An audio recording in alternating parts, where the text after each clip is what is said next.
for best-selling author Libba Bray.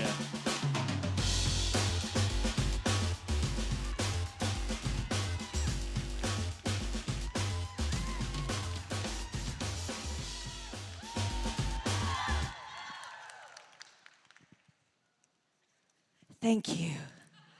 I'm so glad I washed my hair. All right, so do I get to introduce the next? What? Oh my God, this is so sudden. Sorry, I didn't have time. I didn't have time to practice. It's like, oh my goodness. Okay. Cameras ready, judges ready. Y'all, we are gonna kick this thing off right today because we have with us 4 legendary writers, icons, right? You can see their halos. And I'm so glad we're going to get to have this conversation today because they have written across all genres. I mean, they've conquered everything. There's nothing left for us. We're just dust. So it is my pleasure to introduce to you, first of all, Meg Cabot.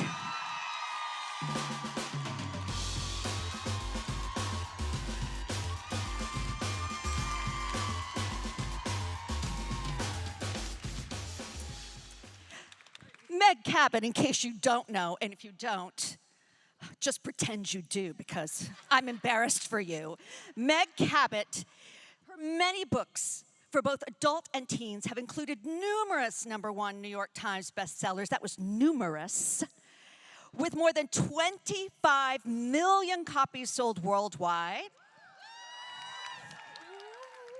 Her Princess Diaries series has been adapted into multiple hit films by Disney. And Meg currently lives in Key West, Florida with her husband and various cats. Meg Cabot, everyone. And now, without further ado, we're gonna bring out the one, the only, Mel Issa. As some of you know her, for some of us it's just Mel. De la Cruz, Melissa De La Cruz.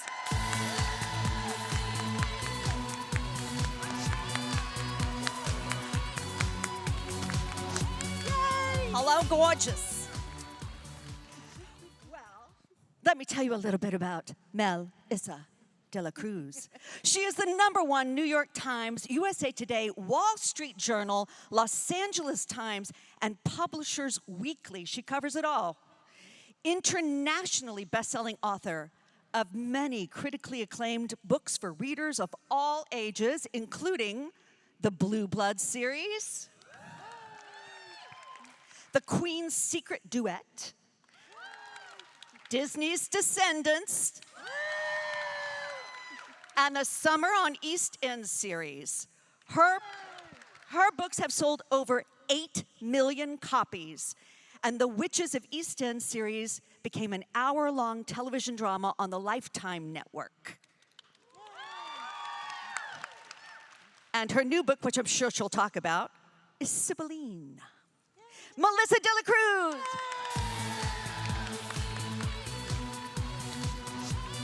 And now, from backstage,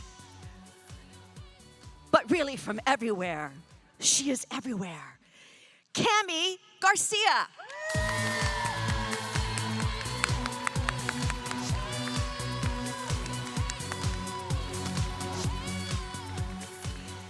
Kami.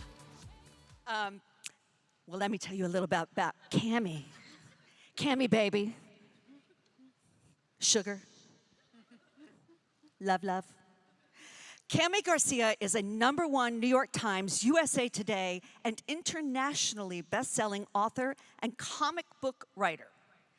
As an award-winning young adult author of 18 novels and graphic novels, she has been published in 51 countries and 38 languages. And her books have sold more than 10 million copies worldwide. Are you sensing a theme? right, these ladies, they got some wisdom to share today. Kami's best-known works include Beautiful Creatures, which was adapted as a feature film by Warner Brothers, and Teen Titans Raven, the first book in her ongoing Teen Titans graphic novel series for DC. She's also the co-creator and writer of the adult comic Joker, Harley, Criminal Sanity for DC, Black Label. Kami has an MA in education and co-founded the Kid Lit Book Festival, Y'all Fest. Kami Garcia. And now, last, but definitely not least, because nobody puts baby in a corner. We welcome Ann M. Martin.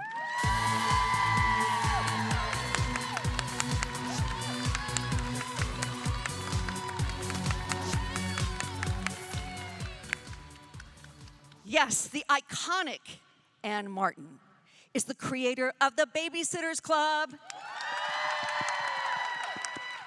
which has sold more than 190 million books in print, which has more than 190 million, making it one of the most popular series in the history of publishing. Her novels include A Corner of the Universe, a Newbery Honor book. Sorry, I should have brought my other glasses. I'm gonna trombone it. Belle Teal, Here Today, A Dog's Life, On Christmas Eve, and the Main Street and Family Tree series, as well as the much-loved collaborations P.S., Longer Letter Later, and Snail Mail No More with Paula Danziger Hart. Ann lives in upstate New York. Ann Martin.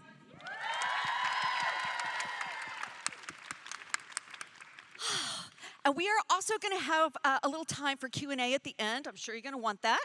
So, you know, in the back of your mind, be thinking of some questions, but be here now, right now. Okay. This is so fun. This is like a reunion. Oh my God, so fun. It really is. This is my great gosh. to see everybody, and all of you too, of course. Yes. Yes. But Thank these you are for people being we've here. been through just things with. I think call I flooded this- your hotel room You once. did. I was not going to mention it. I thought I'd get it right out there. Yeah. I left the shower on to get I some haven't been clothes dry for like 15 wrinkled, years. and Libba was in the hotel room below mine, and all of a sudden they call and they're like, do you have your shower on with no? And I was like, yeah. Oh, and it was raining in your room. It was very nice though. It was like mortified. a little rain. It was a water but now feature. We're okay with it, right? Yeah, we're good. All good. I was entertained. So, obviously, you have been in this industry for a long time. You've seen the ups and downs, and the sideways. I would like to start by saying, looking back, you're just a Moira Rose baby, little author with your first book. You've got that new author smell. Borders is still in business, RIP. What was something you believed about being a writer and or publishing that, and you know, how has that belief changed? Sort of how it started, how it's going.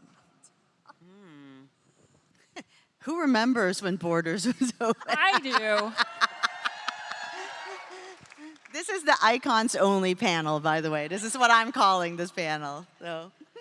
I remember going to Borders, actually, when my first book, which I wrote under another name so no one would know because it had so much smut, I went to the local Borders expecting to see it there on the first day of publication, and that's when I learned that's not a thing. You don't, as an unknown author, just walk into the bookstore and they have your book. They didn't even know to order my book, so I had to tell them. And this is like on 6th Avenue in the Village, and they were like, we're not ordering that. Okay.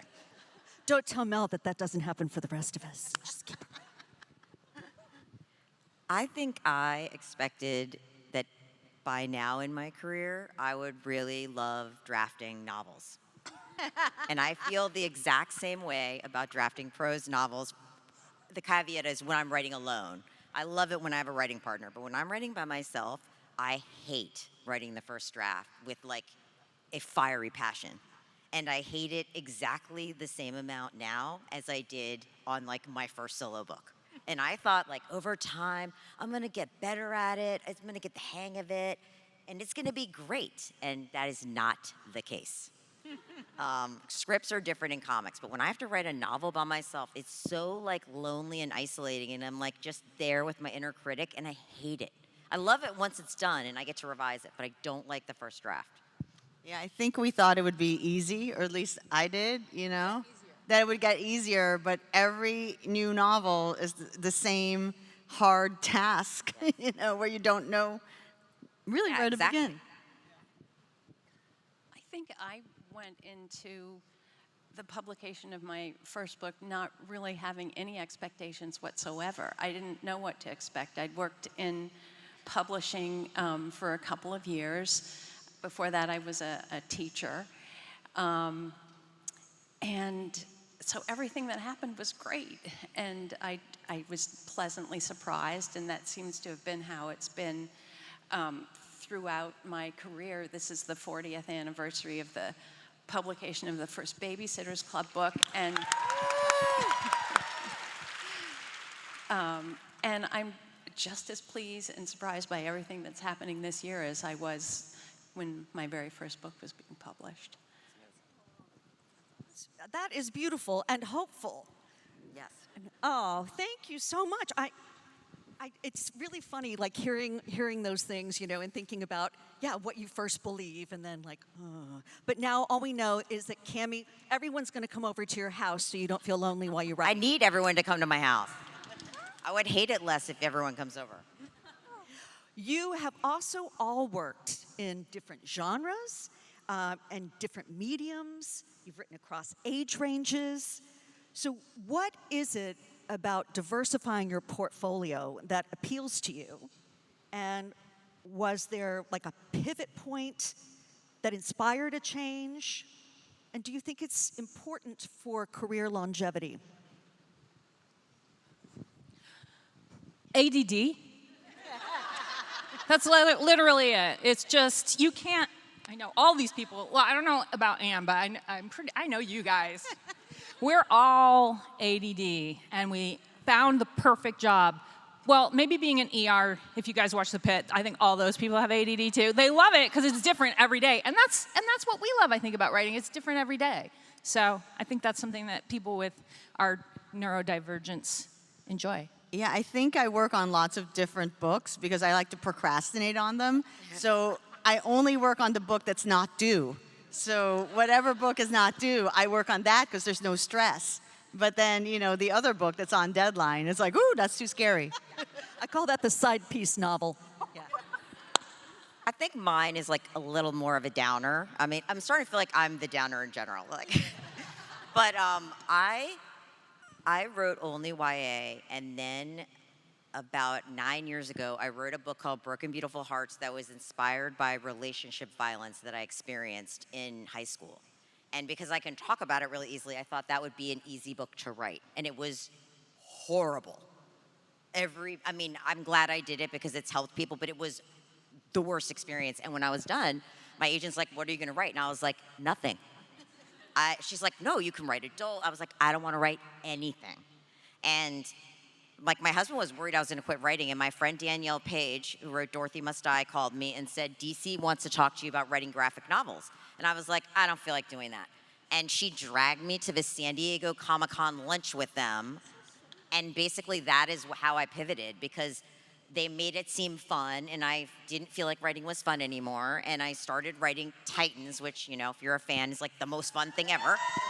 And it like saved me. And now I think I'm gonna go back and write more prose stuff and also comics. But I think if I hadn't switched, I either would have ended up really not liking writing and writing some like bad stuff, or quitting, you know? I Yes, love we Danielle. do. I think I switch genres because I like, although I'm very set in my ways in my personal life, I do like change. And this series books were great to write, but there are definite benefits and definite drawbacks to series. And the drawbacks are, even though it becomes easier and maybe more comfortable to write as the series goes on, because you know the characters better and better, it's also the same setting and the same characters over and over. So when Laura Godwin approached me with the idea for writing The Doll People, which was fantasy and something I had never written before, that was great. And A Corner of the Universe was a departure because it was set in a different time period. It was suggested to me by several readers that it was historical fiction, but it was written during the time of my childhood. And then later, David Levithan, my editor, asked if I would be interested in writing a series which really would be more historical fiction, and that was, this was Family Tree, and that was also a lot of fun because I enjoyed doing the research that was necessary. So I just like to challenge myself and keep doing different things. Love hearing that. I also love that you brought up Danielle and that she got you to write, you know, graphic novels, which is lovely. And my memory with Danielle is that she got me to do my one and only Brazilian wax, and I'm still not okay. Still not okay. It's a different challenge. Yeah, sure was. So thinking about that, though, thinking about diversifying your portfolio, thinking about trying new challenges, do you think that, you know, because we probably, I'm sure, got some hopeful authors out here, and you all have not just survived, you've thrived. Do you think that that is part of your success? Yeah, I mean, I think it's also what Anne said. I think whenever you're challenging yourself to do something new, it gives you an opportunity to grow as a writer that you don't get from just continuing to do the same thing. And also, you're going to reach different people. You know, I have, you know, comic readers that don't even know about my prose novels and vice versa. So you get new people to, like, discover your stuff. Well said. I told you there'd be wisdom. So I want to know, is there a favorite story you have? Either from like a reader interaction, a tour memory, a school visit, a big high or hilarious low that you would share? So Libba sent the questions early, right? What's your favorite memory? And I remember I was in the lobby of my building in New York, and I had just published my novel, and some guy came up to me and said, "Are you Melissa Dela Cruz?" And I said, "Yes, yes I am." And then he said, "Here's your mail." It was in my mail. And I actually have been recognized, like, in the last, whatever, 25 years I've been an author, but that always sticks in me. I was at Universal, I was going down the escalator, and somebody said, "Melissa Dela Cruz." I was like, yes! They were like Blue Bloods, you know? And then for some reason, I go to Pilates and Barry's in like this like 2-block area near my house, and both the front desk at Barry's workout and at Pilates are both my fans, so it's really funny. Like, yeah, so West Hollywood representing. You work out. I I was do. just thinking that. I was like, my fans are probably at places like McDonald's and Starbucks. That's where I go frequently. I went to the weed store here in New York. And you know you have to show ID, right? I guess I just told on myself, but you know, it's legal. So I go to the weed store and I show my ID. I'm with my husband. And the girl looks at the ID and she goes, "You know, there's an author with your same name who wrote my favorite book." And I was like, oh crap, it wasn't me. My husband, of course, goes, "Yeah, that's her, she did it," right? Wait, so then the girl goes, "Oh my God, Airhead is my favorite book." And I was like, yeah, because you work in the weed store. All right, so that's my favorite recent memory. The weed store, people. Just remember to turn the shower off. What other favorite memories? I don't know that I have an actual favorite memory, but one of the things that has sort of amused and horrified me as I've gotten older is that initially my readers were the kids who were actually reading the books. Then it would be young fans who were in their 20s or 30s saying, I remember reading your books. Then it became mothers who were saying, my kids are reading your books. And now it's my friends' grandchildren.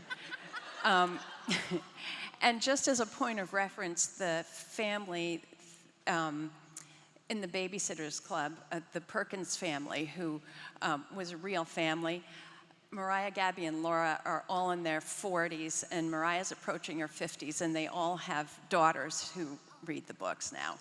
So That is makes me feel a little old, but that's okay. That is beautiful. I know, I was gonna say, that's so cute. I get that too. I get the like mom who comes up and she's like, that was my favorite book in 5th grade, and she has like a child who's an adult. I think my favorite was a fan wrote me once, and like on our, like the contact page or something, and said she was gonna propose to her girlfriend, and she wanted to know if me and Margie would help. And Margie's like very shy and was like, absolutely not. Whatever this is, we're not doing it. And I'm like, we're totally doing it. And so she wanted, I guess it was also her girlfriend's birthday. So she's like, what I want you guys to do is tape a video where it seems like you're gonna say you're wishing her happy birthday. And she's like, and then I want you to pivot and tell her that I have something big to ask her. So I was like, and Margie's like, what are you doing with this exactly? So I was like, I get all the specs. She's like, there's gonna be a big screen. And we're not, obviously, it's not live, but I'm super excited because I'm like, we're gonna be on a big screen. So we practiced this like 40 times because between the two of us, neither of us can both do it correctly at the same time. So basically we do this thing and we're like, hey, happy birthday. I think her name was Noelle. And like so-and-so wants to ask you something. But then we like waited because I was like, we'll do it, but only if you report back.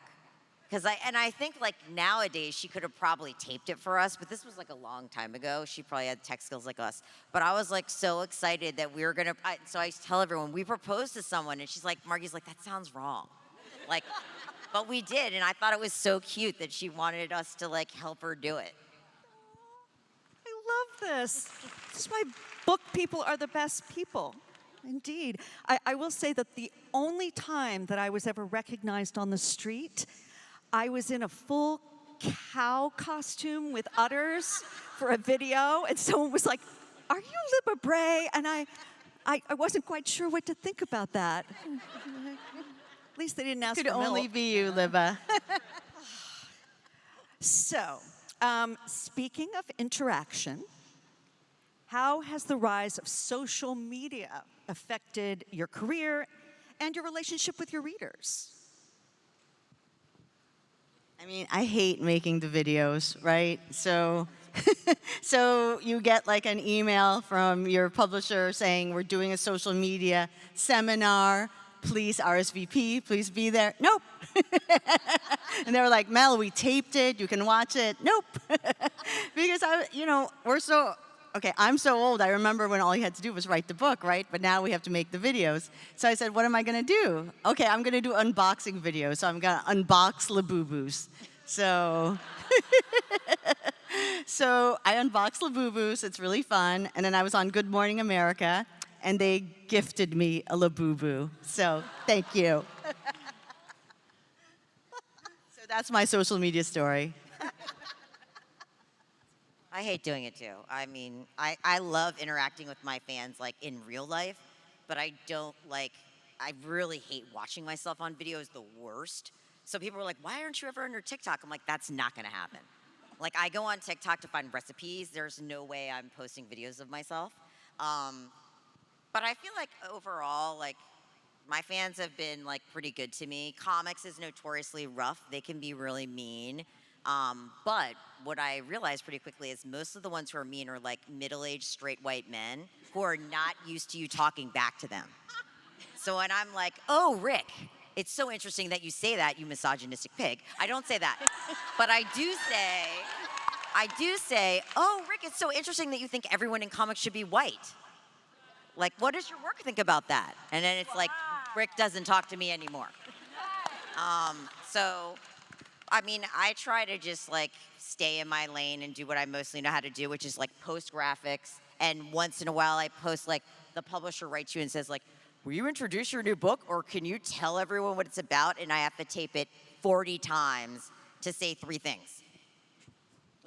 Same. Same, but I do want to tell one funny social media story. We seem like we're really down on it, and we love hearing from you, but I constantly hear from ex-boyfriends Really? who can reach you through that social just media. happened to me. Oh. Okay, so wait, I'm gonna tell you about mine, and then we want to hear about yours. I got multiple times I've been contacted by the younger brother of an ex-boyfriend of mine from like the 80s, okay? I'm that old. Oh, yeah. And he always asks the same question. He's like, hey, I know you wrote a book about my brother, which I did, okay?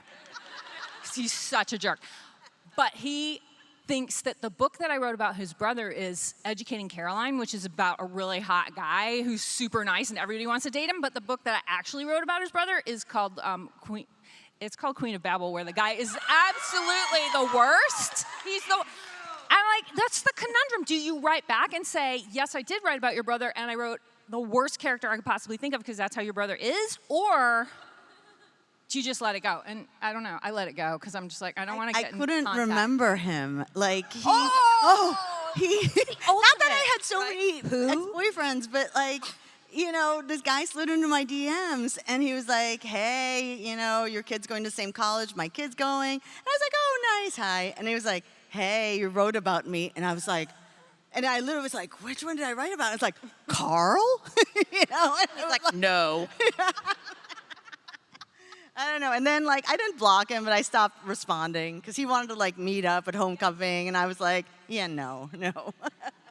When I wrote a contemporary romance, a different one that was actually about like this really great guy, I had an ex-boyfriend write me and say, is that about me? And I said, no, it's about, I said, that guy is every guy I didn't date. It's definitely not you. And I didn't have to block him because he never wrote me again. I just have a Facebook page. And Mic drop. And I find it another great way to be in touch with readers. I like answering them. I like hearing from, you know, parents, teachers, and it's also a really great way to promote new things that are happening, show new books. That's it. I'm kind of old school. What I'm mostly hearing is that I'm now grateful that I was mostly dateless my whole life. I thought it was sad and pathetic, but Not now true. I'm like, whew, dodged it. That's not true. Could someone who has a phone or something tell me what time it is? Because I have no time. Oh, it's right there. Oh. Okay. How about that? Did we mention ADHD? You mean that big red clock right there? I just, you know, these days we don't know about big red clocks counting down. It's like, well, this could all end badly. Red's not an ADHD-friendly color. Let's go with that. I just want to make sure that we're going to have time for your questions. So I shall move on then. We're doing well. We're doing well, ladies. It's like you know how to do this or something. So I want to ask some craft questions. Pantser, plotter, or are you a world-building agnostic? I'm a plotter. I love outlines. I don't always stick to them, but I like to have one when I set out to write a book. It's nice for me anyway to have a roadmap, and if I need to diverge from it a little bit, that's fine. But I like to know where I'm going. Are they detailed, or are they more like bullet point? There's a whole series of things. They start out as bullet points. Then I go to what I call a framework outline, which is just a sentence or two about each chapter. Oh, there are also character descriptions and things in the beginning. Then more detailed chapter by chapter outlines. When Paula Danziger and I wrote the two epistolary novels, Paula and I were complete opposites, which was one reason we wanted to write together. And Paula was such a free spirit and never ever wrote an outline and refused to let me write one for the books. So we went without an outline, And I thought, wow, this is really great. It's so freeing. And then when we were done and I was writing my next book by myself, I went right back to the outline. But it was fun for 2 books. I love hearing that. I love hearing that Paula story. So wonderful. What about I'm a the rest plotter of you? too. I do the same thing. I start with a beat sheet, then I'm a hardcore plotter. And it doesn't, again, like I don't always stick to everything, but like my initial beats don't change, and I always know the end of my book before I start. Sometimes the actual line. My problem is like I don't always know the middle. So, but I like the beat sheet because it kind of gives me a roadmap to make sure that I'm going to get to California, but not necessarily like, you know, how I get from like, you know, Nashville to Colorado. So, but with comics, I do have to do very detailed outlines because they have a page count and I can't go under or over. And if I don't outline, you can get like halfway through and then realize, oh, this is great. I have like 20 pages for the whole rest of the book. But it's easier to me, I think, than outlining a prose novel because I feel like I need like a little bit more wiggle room. But if I didn't plot anything alone, like I'm a procrastinator. I wouldn't do any work. I would just sit around and do nothing. I'm also, I guess these are the plotters. Yeah, you guys are pantsers. Yeah, we're all pantsers. Yeah. Everything that they did, yep, like synopsis to chapter by chapter, the end. I like knowing the end. I think that's where I begin with the end, right? Yep. So. Yeah, I totally agreeing here with Mel. You got to know the end. It's like taking a trip. It's kind of like what you were saying, Kami. You're taking a trip. You know where you're going to go. But I don't like knowing all the details of how I'm going to get there. However, I think I am going to hire Anne now just to write the outlines because that sounds really like my editors would like that. I don't know. They've never had that experience before of seeing where the story's going and how it's going. And okay, but just for the pantsers here, you always get to the point, for me it's like around 200, where you have no idea what to do next. Yes? You mean, Yeah. it takes that long for you to be like, I don't know where I'm going? 10 pages? 10? Yeah, like it can happen around 100. I don't know. too. I have a graveyard of abandoned outlines for books, and I name all of them because linear thought is hard for me, which is why I had to write everything down.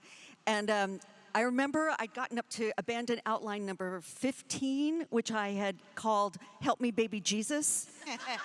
and then I got to abandoned outline number 16, which was the last one, and it was called Jesus Can't Help You.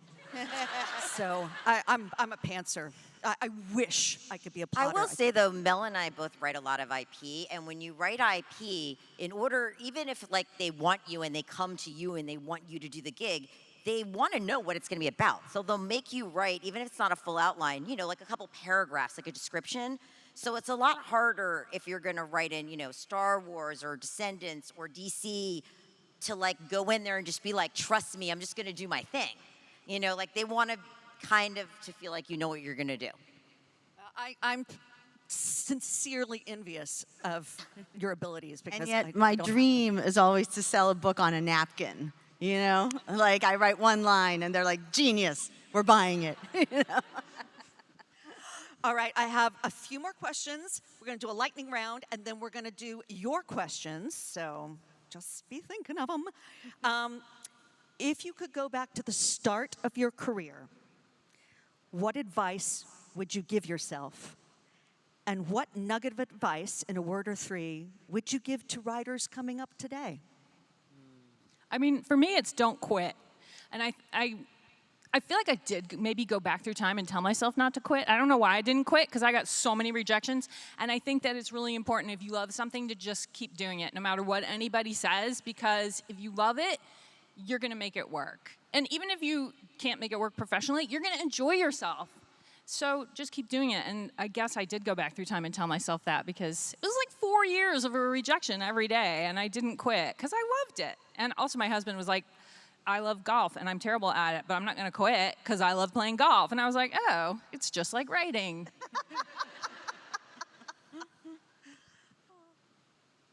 What would you tell yourselves at this? Oh my gosh. I think I would tell myself, I would tell other writers, you have to finish. Like, it's really easy to start a book. So I know a lot of people who want to write will say oh yeah, I have the first 10 chapters or the first 5 chapters of 7 books. you have to actually finish, even if it sucks, because you can always do something or take like a kernel of something from something finished, but it's really hard to make anything out of like there's no, there's not a market for like chapter 3s, like here's chapter 1 through 3. So like just learn to finish, because it also makes you feel good about yourself. Like I'm a writer, I decided I was gonna write this thing and I finished it, even if no one ever sees it. And for myself, it would probably just be like, you don't suck as much as you think you do. Like Melissa said, I every time I start something new, I'm excited, but then I'm like, oh, like, I don't know, maybe it's not good. And I think I would just say like, okay, maybe you suck, but you don't suck as much as you think. You're better than you think. My advice is just much more practical. I wish I had known about SCBWI when I started out, which is, if you don't know about, the Society of Children's Book Writers and Illustrators, and it's such a wonderful resource for either a new writer or an unpublished writer. Yeah. I think my advice for today's writers is, do have a platform, because I think that would be helpful in selling your book. And then my advice to myself is also kind of the same, because I looked at being a writer like getting A's. I was an overachiever, I was kind of a grade grubber, I was very academic, and I thought, I was clever. I'm going to be, a writer, a published writer. But it's about connecting with an audience. So I think that's what I would have told my younger self. Like, it's about finding people who emotionally connect with your books, especially if you're going to be a commercial fiction writer, I mean, you're saying a lot of the same things that I think about, but one I would add is community.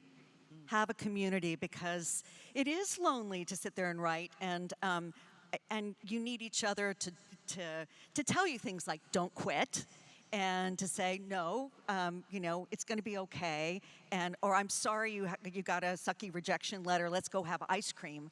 So I think the joy of having community, and I've met so many wonderful people that I think that is very important.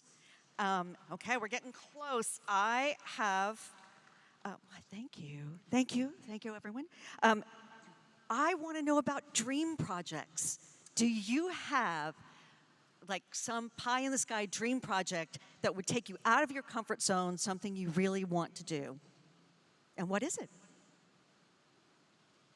I actually want to write a musical. Right? Like, yes. I've had this idea now for about maybe 7 years, and then I went to an event and I met one of Broadway's biggest composers, and he was like, "We should do something tonight." I was like, "Yes!" I want to write like an anthem. I want to write something that people sing. I don't know. Oh, we're going to talk after this. I think I'd like to write a mystery, but it's not going to happen because I'm terrible at crafting them. I think they're impossible, but they're my favorite genre to read. And so if I could, I don't know, talk to Louise Penny or something and get writing advice for a mystery, but that would be my dream project. I wanted to write about a baby that solves crimes. I had this idea, like 10 years ago, I had this idea, and I was like, how do I do it? Like, how do you write about a baby that babies are creepy, they're always watching you. They are actually very good at detecting crime. And it took me 10 years to figure out how to do it. And it was partly because of being in DC Comic University that I figured out, oh my God, it's a graphic novel. It's a baby you saw. So yeah, I actually went for it, and I did it. It's coming out in September. Hey! Yeah, thank you. It's The Detective Baby. The first book is called I think it's like The Mystery of the Dance Team Dollars Are Missing, and she has to, okay? So there you go, that was my big plan, and it worked. And you did it! Detective Baby, I love Detective Baby. That's awesome. I think I have always wanted to write an adult serial killer thriller, like a thriller, not a romance. And I think doing Joker Harley was kind of like my way of like dipping my toe in the water. And I also want to go back to prose. I am working on a proposal for a YA, but I think after that, I'm gonna like do the adult serial killer one and like really change gears and try. I'll keep doing other stuff, but I want to do that. It's just, but like you said, mysteries and stuff are really tricky. Yeah. Because people get justice at the end. Like, I think that's really important now. People really crave that, oh my gosh, at the end it's resolved and they get justice and this person's really terrible and they're going to jail, unless they're a baby. But yeah. What do you call a crib? Oh man, God, Baby that's our jail. agency. Yeah, exactly. Jail. Baby jail. All right, well, now we're going to do a quick lightning round, and then we're going to go to questions from the audience. So, lightning round. The book or books that shaped you as a child or teenager. Eloise at the Plaza was my favorite. Lord of the Rings. Yeah. Mine was probably Pippi Longstocking and Lion, the Witch, in the Wardrobe. I love that. Animal stories. Rascal, Watership Down, The Yearling. That's a good one. Okay, are you a morning, afternoon, or night owl writer? What's your best time? I used to be night owl, now I'm morning. You can do it. Happens. Morning and night owl. Afternoon is for Pilates or napping. I'm afternoon or night. I can barely function in the morning, like at all. Morning only.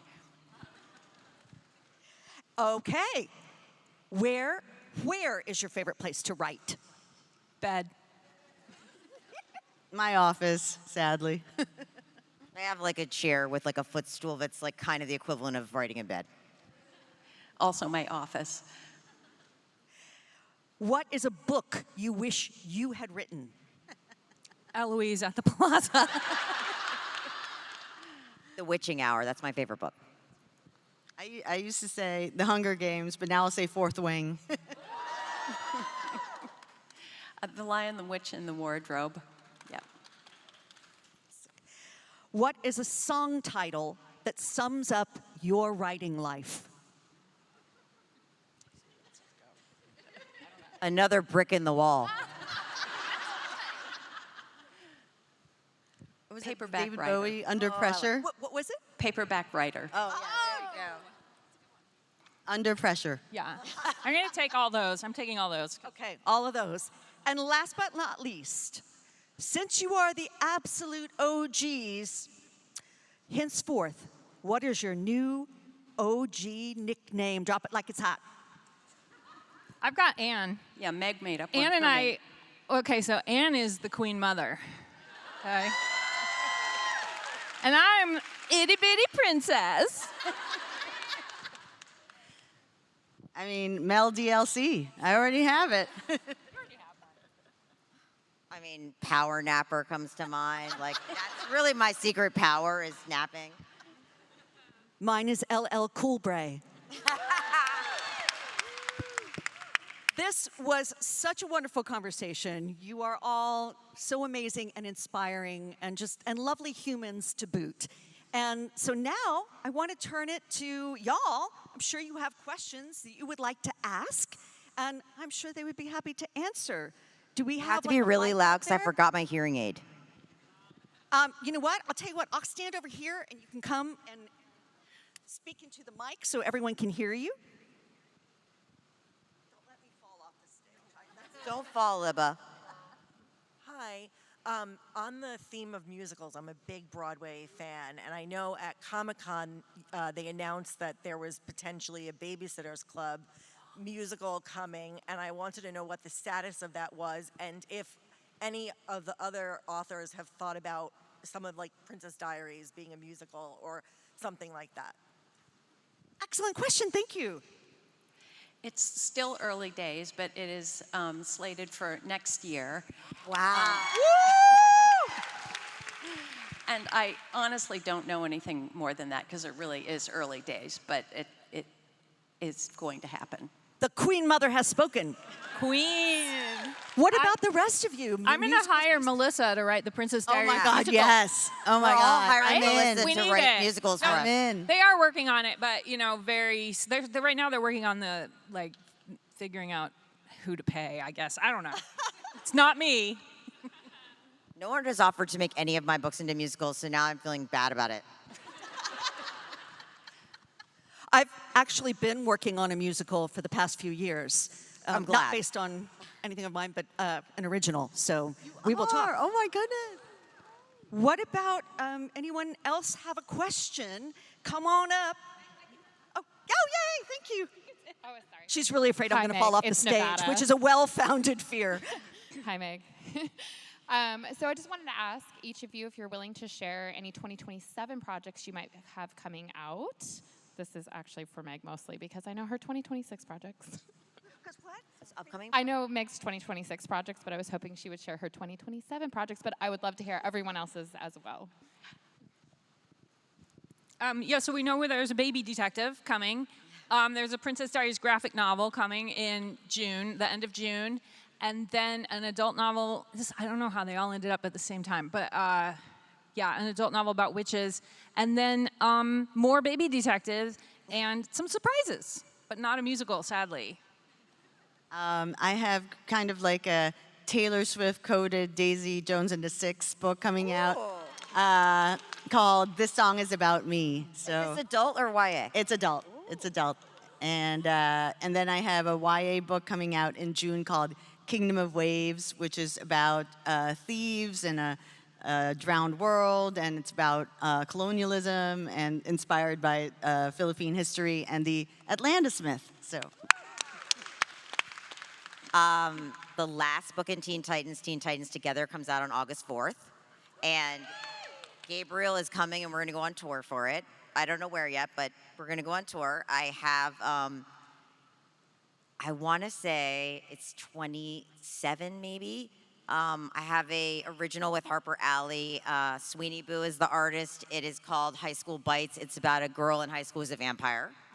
And then at some point, I don't know when, hopefully this fall, the sequel to Joker Harley's coming out. But they're still drawing it, so we'll see.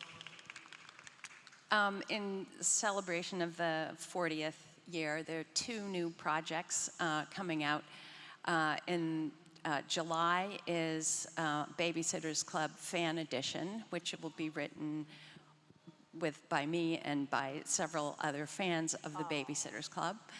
And in September, the first super special graphic novel will come out.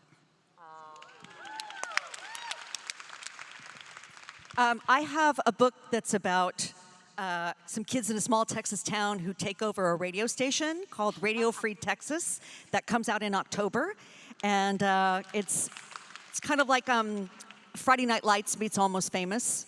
And then I'm working on my first adult novel, which will hopefully come out in 2027. Who else has a question for us? I see you. You're a vision. Hi, everyone. I'm a fan of all of you. Hi, Libba. So research is my favorite part of the process. So what's the most interesting thing or the most interesting place you've been to or found out about during your research process for your books? What is it? The most interesting place. Interesting things that you found out while doing research for a book. Something, she loves research, and she was saying, when researching, what is something you found that was really fascinating to you? I know how to melt body fat, like not from the inside. Is that for the serial killer book? Yeah. Well, for Joker Harley. Wow. I'm not suggesting anyone do it, but all of the murders in that book, except the last one, can be executed as described in real life. I did a lot of research. I am never turning my back on you. Are you worried that, like, the spy that spies on all of your Google searches is going to come after you and be like, yeah? I feel like whoever monitors in the world, like whoever the eye in the sky is already like, if I haven't already gotten on the list, like, they must just know, like, she's a writer. Because I look up, really weird things. And you haven't killed anybody yet. I haven't, but I worked with a consultant on Joker Harley, who's a real profiler, and one of the things that spurred me to do the adult novel is he said, you know an inappropriate amount about serial killers for someone who is not a serial killer. So I figured I will write about them so then it doesn't seem so creepy to everyone. I don't think there's anything else that Any we other can say. research? That's the Not best. topping that. Yeah, melting body fat. I think that takes it for today. Anyone over here? Yes. next? So what do you consider to be your masterpiece? Like the book you love the most or you're proudest of? Masterpiece. My standard answer for that is that whatever you're working on right at the moment has to be what you think of as your masterpiece, because otherwise you'll never get through it. You gotta be like, this is the best thing I've ever written, even though you don't feel that way ever, and that's why you have to think it. So for me, it's always the book I'm working on right now. And so that's Baby Detective 3. Yeah, I think it's hard you can't rest on your laurels. You're always kind of looking forward to what the next fun thing is. And it's hard to say, oh, this is a masterpiece, or, because like, we write so many books, we want to be excited about them. And if you feel like your best years are behind you, why would you write something else? I think for me, I always feel like the best is yet to come, like let's keep going, Even though it's hard, we're getting better. If you've sold 190,000 copies and it's your 40th anniversary, I think you can say you're a masterpiece. Woo! Well, the book that was the most personal for me was A Corner of the Universe. It was loosely based on family history, and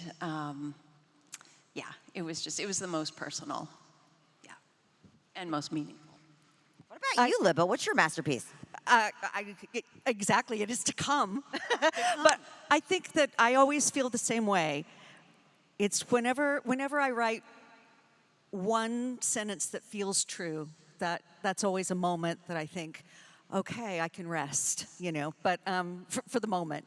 But yeah, I never think about it that way. I just always think, what's next, What's next? What excites me next? I always loved the books that didn't sell that well, because nobody else loved them, but I did. Oh gosh, so that's all of mine. Stop. Not true. Yes, and the white shirt. You've been so patient. That's you. It's your moment.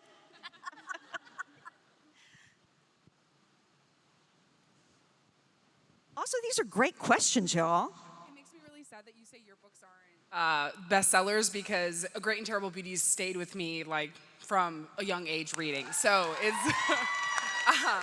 But what I wanted to ask is, do you guys have any books? Because like I find now, like A Great and Terrible Beauty, reading it now that I'm in my 30s versus when I read it when I was in my, teens or early 20s and stuff like that. Anytime I reread, do you have a series or a book that you've come back to and reread over the course of your life? And how do you feel that it sits with you in your different stages that you've read it? Wow, I reread The Witching Hour pretty frequently, and as a writer, it's more intimidating than when I was just a reader. Because now I'm just like, I will never write like this. But like when I was just a reader, I was just like, oh, this is so cool, I love rereading it. But now I'm just like, how did she do it? Do you reread Eloise? Of course, I reread Eloise, and I'm obsessed with Eloise, but I'm also obsessed with Hilary Knight, the illustrator. And when I first moved to New York City in 1989, there were still phone books. So I grabbed the phone book that came with my apartment, and I looked up Hilary Knight, and I called him. Like a prank call, because you could do those back in the day. I just wanted to, was he a real person? And he picked up the phone, and he's like, hello? I'm like, oh my God, he's real! And then I slammed the phone down. So yeah, that's how much I'm obsessed with Eloise. I keep tabs. I know, I was a stalker of Hilary Knight. No one tell him. These comfort reads that we reread. Yes, so yeah, I think I reread Lord of the Rings every 3 years. And I have like the nice deluxe, red book edition, so yeah, it's fun. Yeah, definitely. Comfort reads also, that's a great way to put it. And there's this, I guess, 2 separate series of books by a British writer, the Miss Reed books. I don't think that's her real name, but my mother read them when I was little, and I've read them and reread them, and they're just cozy comfort reads set in this little tiny village in the Cotswolds, and those are my comfort reads, yeah. I'm kind of scared to say this, but my 2 comfort reads are Salem's Lot and Rosemary's Baby. Nice. I'm just like happy as a clam rereading those. Yeah. And then sometimes Goodnight Moon. because it's so sweet. Yes, hi. There's a little girl in the back, too. Okay. Hi. Oh my God, I'm drawing a blank. Okay, and I know you mentioned you were a teacher, so for all of you, I was curious, did you start off doing different jobs or careers? And if so, how did you pivot to being a full-time writer? Thank you. Great one. So what other careers did you have before pivoting to being a full-time writer? I was a teacher. I was a teacher and a reading specialist, and I wrote Beautiful Creatures with Margaret Stoll, who was my friend, but we wrote it like kind of by accident, not to be published. And I do say this frequently, if I had been trying to be published, it would not have happened.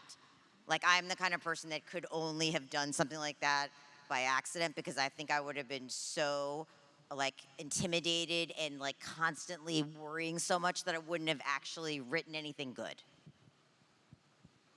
I taught for 1 year before I went into publishing, started out as an editorial assistant, then I was a copywriter for Scholastic Book Clubs, and then I began writing full-time. Oh, also I was a babysitter. I was an English major, and my first job out of college was a computer programmer, and the guy who owned a company said it was easier to hire English majors and teach them computer programming rather than hiring computer science majors and teaching them how to talk to people. Wow. So I did that for about 10 years, and yeah. I was the assistant manager of a 700-bed freshman dorm at NYU for about 10 years. And I wrote at the job, because those kids don't wake up until like noon. So I had a lot of time in the morning to write, and it was amazing. I actually wrote the entire Princess Diaries, the first book, at my job at NYU. And like kids would come into the office and be like, hey, my roommate left a brain on the elevator. This actually happened. There was a brain on the elevator. It was not human, but we had to call the coroner anyway, because that's New York City law. Libba knows. It was a cow brain, but that was my job. And so I wrote a whole series of books about The Size 12 is Not Fat is about a girl who works in a dorm, and I made a ton of murders for you, Anne. A ton of murders happen in the building, so don't ever go to NYU and live in one of the dorms. No, I'm kidding. There were no murders when I was there. So she says. That were proven. I have had a million jobs, but I worked as an advertising copywriter, and I also, one of my copywriting jobs was for Richard Simmons. I wrote as Richard Simmons for years in Richard's voice, and yeah, I know. It was. Did you get to meet Richard Simmons? The Richard Simmons, yes. Did you get to meet him? Oh, yeah. In the dead of winter, in his shorts, holding my hand during a meeting. That is fabulous. I loved him. Yeah, I loved him. You're also a singer. That's right. I do sometimes sing in the shower. So I think we have time for one more. You said there was a There's child. a little girl in the back. Hello. Will you come up? Thank you.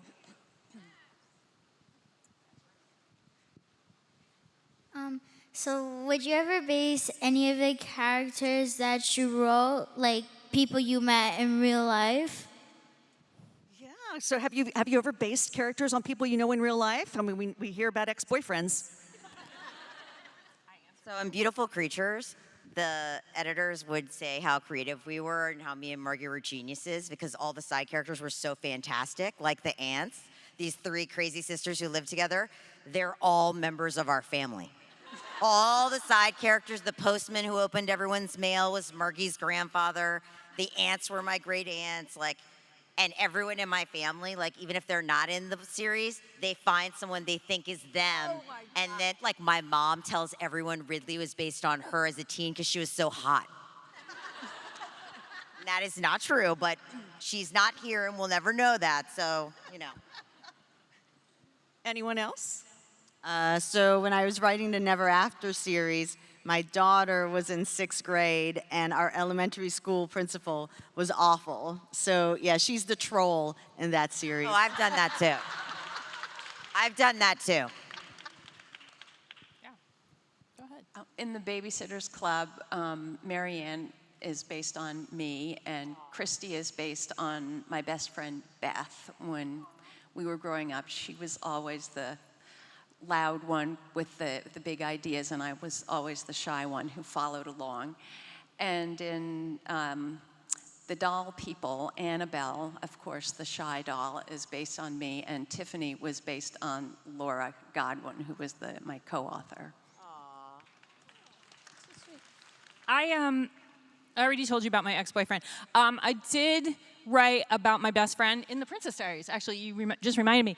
And she's read all the books, and she still doesn't know. She does not recognize that Lily is her, and she hates Lily. She's always like, that book was good, but Lily's such a bitch. And I'm like, I know, it's so weird. She might know now. I don't know where. If she watches this, she's gonna know. She cannot, like, psychologically, just like the ex can't psychologically understand that he's not the good guy, she can't realize that she's Lily. I love that we've ended on confessions. This has been such a wonderful panel. I would like everyone to thank Anne and Kami and Melissa and Meg. And thank you for being here. Thank you, Libba. Pleasure. And also, there's signing afterwards, right? Yes, we There's sign a signing afterwards somewhere. There's a signing somewhere, and we will be there. Thank you. Thank you. One more. Ooh. One more time. Make some noise for these authors.